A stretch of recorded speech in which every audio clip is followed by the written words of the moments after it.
What are you doing right there on this? Right now we are putting pallet tape on the pallets so that we protect the pallet from all the glue that we're going to put on here. And we do this every time we print some shirts, so we have a smooth printing surface. Oh, kind of like this one that has all the lint on it already? Yeah, we did hoodies on that one. What are you doing right there? You gotta tape up the sides because you don't want ink to come out. When you're squeegeeing, you don't want the ink to come out over here to get on your shirt or up here on the side, so that's where the emulsion doesn't really catch on. So we just gotta tape it up. And now, one question we have is the mesh count. Yes. What mesh count are you using for this one and why? For this one, I'm going to use a 230 mesh, and what the mesh is how big the little openings are in the screen. The higher the number, the smaller the opening, which means the softer the ink is going to feel on the shirt. So these are for here for the shop, and we're working all the time. Sometimes it gets hot, so we want something that's very light and breathable, so that's why I'm going to go with a 230. We are applying a water-based adhesive to the palette here, and this is so that when we print the shirt stays stuck to the palette and it doesn't move. We get a crisp image. Gotcha. Now, would different types of fabrics or materials require a different type of adhesive or more adhesive? For example, would a shirt stick as well as a sweater with the same amount? Okay, so if you're doing t-shirts across the board, this will be good enough to keep your shirt nice and stuck to the palette and it won't move. But if you're doing hoodies, then you're gonna need something that's stronger because the hoodies they're thicker and they absorb the adhesive a lot more. So you need something that sticks to that specific material. And for that you use something called a web adhesive. So these lines right here, what do they mean? Everybody has their own system, and for me, these are my two main guidelines. This one right here is the center of the palette, and I use this whenever we are doing a big chest print or a big back print so that I know that we get the image on the center of the shirt. And the smaller one is when we're doing like a left chest print, and that is used to make sure that I get the image centered between the shoulder, or the end of the shoulder and the neck. So that's usually where I put it. And yes, so how did you get this image on the screen? What's your process like? Okay, so first we have to come up with a specific design on the computer. Once you have your design ready to go, you print it onto a transparency. We have for our transparencies, we use the Canon IX, the IX series. I think it's the IX 6820 or something like that. And then so once you got the transparency, this orange thing that you see here is called emulsion. And the emulsion, essentially what it is a chemical that is going to quote unquote take a picture of the transparency image. So we put the transparency on the screen, we hit it with some light, and it will expose or take a picture of that particular screen or the transparency. And then we wash it out. Anything where the ink from the transparency wasn't touching will get washed out, and we end up with the image on the actual screen. And of course, if you guys want to see how I go about printing my transparencies and actually getting the transparency image onto the screen in the garage in a small little place where I don't have an actual darkroom, leave your comments in the comment section down below and we will take care of that video next. So you have it ready? What's the next step? The next step is we gotta grab a t-shirt and put it on here, whether we want the image on the front or on the back. So, would you advise someone to have a lot of scrap shirts for test runs, or do you just start production right away?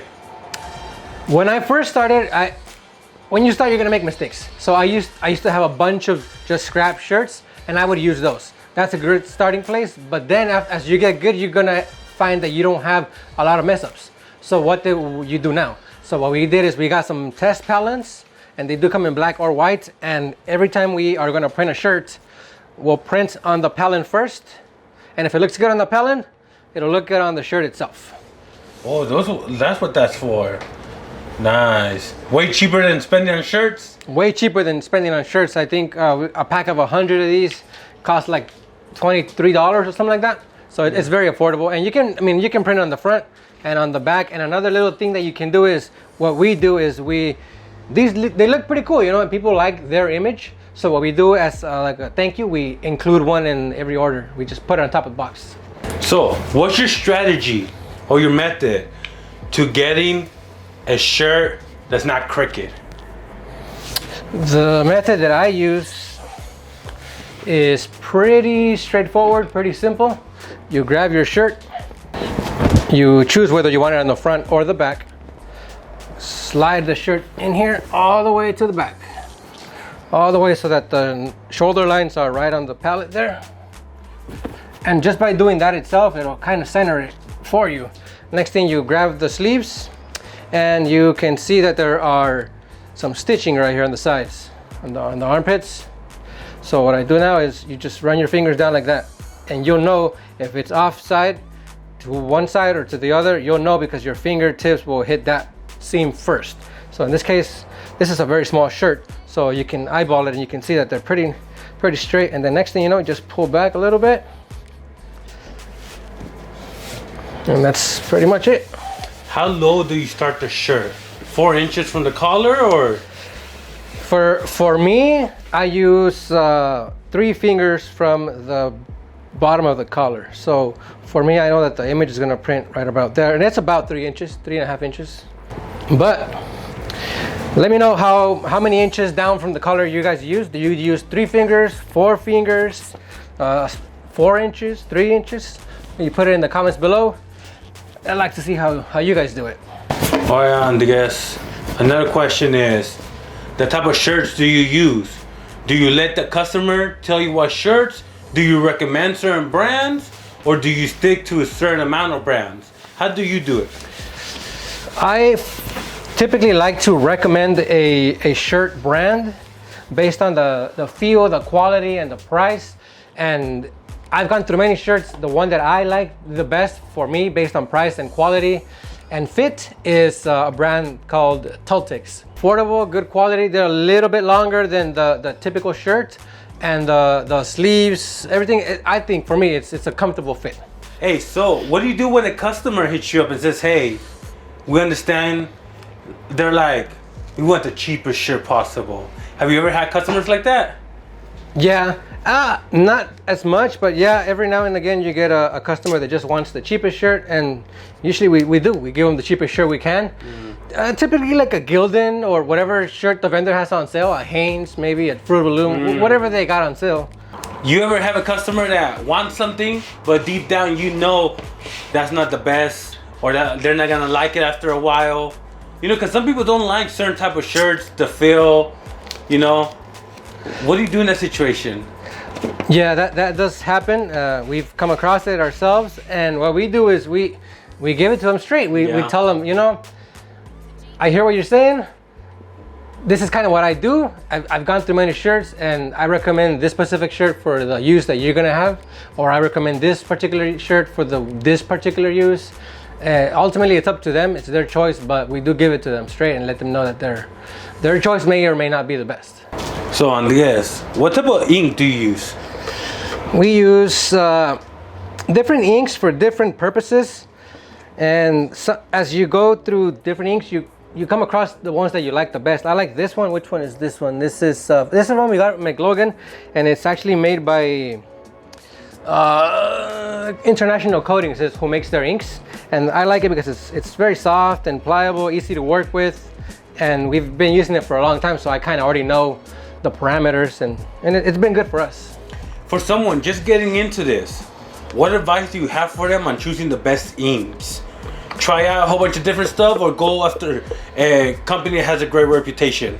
I would say you can start off with a company that already has the reputation, and then go from there. So you'll find that it may or may not be good for you and your particular setup. That's how I started.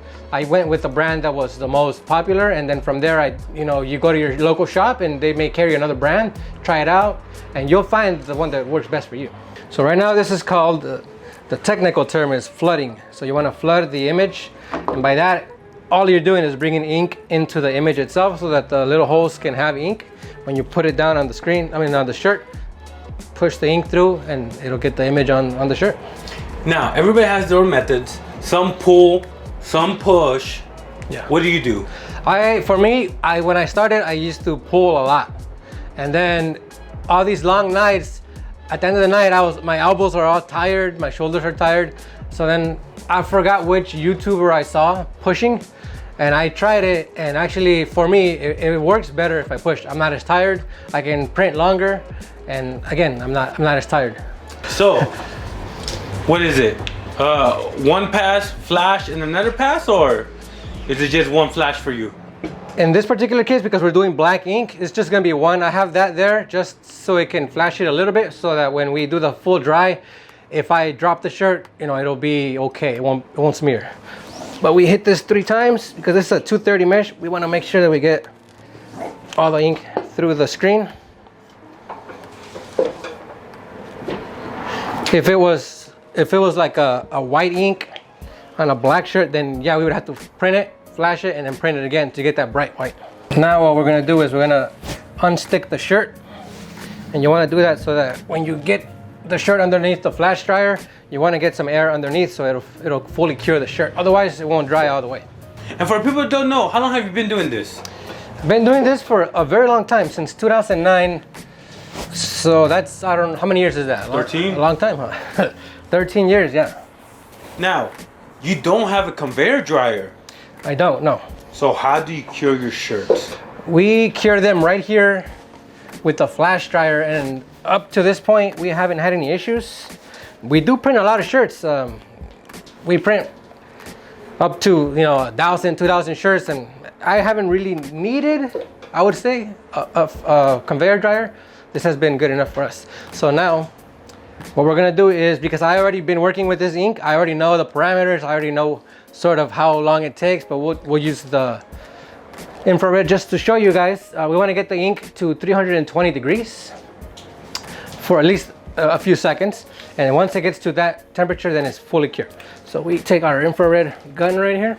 We're already at 420, so we should be good already.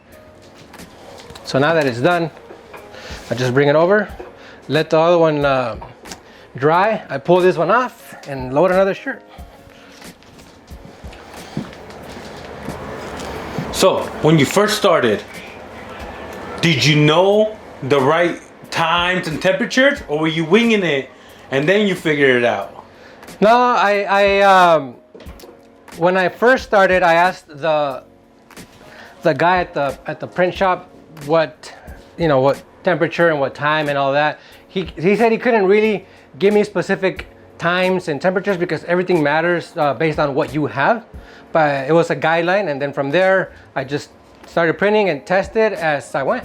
You have to be one with your equipment. If you don't know what your equipment is capable of, then you're not going to be producing the best possible product for your customer.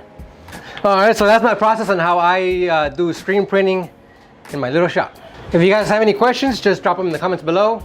And once again, if you guys need any t-shirts, mugs, any kind of drinkware, hats, DM us. The link will be in the description below. We do service San Diego County, but we also ship nationwide, so we can get you ordered, printed, and shipped out to wherever you need it. And if you like this video, like and subscribe. We'll see you in the next one.